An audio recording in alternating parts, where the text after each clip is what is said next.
Sveiki, sveiki visi. Čia yra kasdieninė, ne kasdieninė, bet tik penktadienio laida. Tai mes čia papasakosim, kas vyksta mūsų mokyklai. Prašau.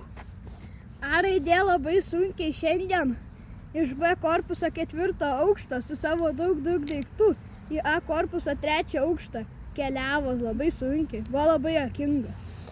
Gerai. Jeigu nežinot, tai A raidė yra irgi mūsų klasiokas. Nesvarbu. Sveiki, kitas pašnekovė. Tada dar toksai klasiokas R raidė, jo nėra vardas R raidė, bet žodžiu mes vadinam R raidė. Jisai mums per kvadratą, kai žaidžiam, kai ten reikia išmušti kitą, jis sugalvoja, kad mes jo negalim nei išmušti, nei marinuoti. Jo. Gerai.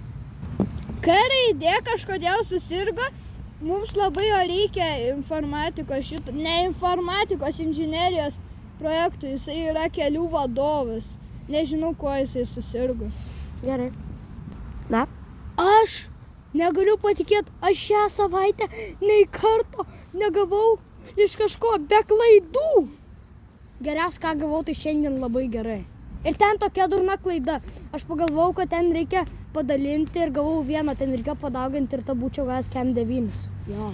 Pala, čia ta pati klaida. Žodžiu. Tai čia buvo šiandienos penktadienio laida. Tad kitą penktadienį vėl įkelsim ją. Na, viso gero. Atia!